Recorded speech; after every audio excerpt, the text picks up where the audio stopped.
Okay, for February 20th, I have 3 illegal abortions. I talked about the legal abortion death of Stacy Ruckman under circumstances we'd expect from somebody like Kermit Gosnell, frankly. Um, the illegal abortion deaths, I have different amounts of information on. One was in Chicago in 1927, and all my information's from the interactive um, homicide in Chicago interactive database. And all I know is that a 23-year-old woman named Anganita died in her Chicago home from an abortion that the database says was performed that day. And 2 midwives, Anna Trezick and Frances Raz, were held by the coroner, with Trezick as the principal and Raz as the accomplice. And I haven't been able to find anything else about that death. And as I've said in other videos, doctors and midwives were the ones doing the abortions in Chicago at that time. Now, another one was in Denver in 1916. Ada Williams was about 27 years old, living in Denver, and she got a letter that her mother, who was nearly 50, was about to give birth, feared she was going to die in childbirth, and asked Anna to come and be with her. And Anna, who was pregnant herself, decided to have an abortion before she left to make the trip go more easily. So she and her husband went to Dr. Noble O. Hamilton on February 13th, asking about the abortion, and he told her to come back the following day and bring $25, which is how much he charged for delivering a baby, so he thought it was a fair charge for aborting one. So Ada came back the next morning.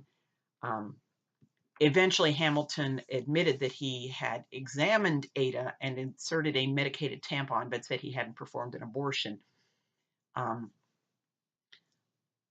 So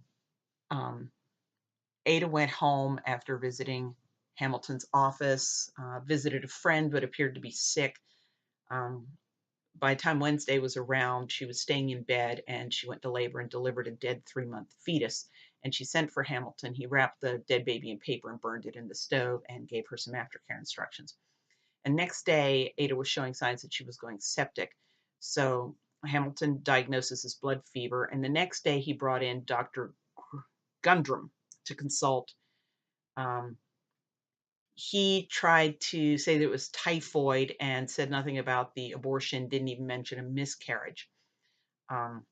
Another doctor, Dr. Monson, came to check on Ada on Friday, found her in grave condition. Hamilton was still trying to keep the abortion a secret, but Monson managed to wheedle the information out of Ada, and he admitted her to a hospital. She died of sepsis on February 20th, and Hamilton was convicted and sentenced to 11 years in prison, and his verdict was upheld on appeal.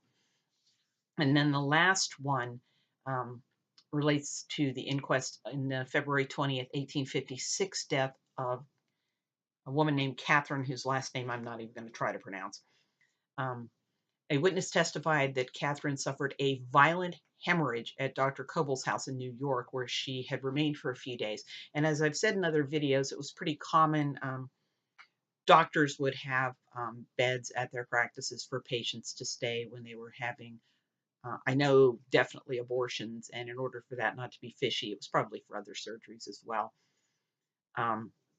So she remained there for several days before she died on February 20th. And a medical examiner noted that she died from an infection. And then we get some slut shaming. Quote, an effort was made by the defense to show that the deceased was a woman of bad character, but evidence on that point was not admitted on account of its irrelevance. So a coroner's jury called for Coble to be arrested, and Francis Lang, somebody else, as an accessory. Coble had been allowed to confront Catherine on her deathbed, challenging her and asking why she'd named him as her abortionist. And she said, because you operated on me. He was acquitted in April because Catherine's deposition wasn't taken formally before her death, and there was no further evidence that he was the guilty party. He remained free, and he was charged with the abortion death of Amelia Weber 2 years later.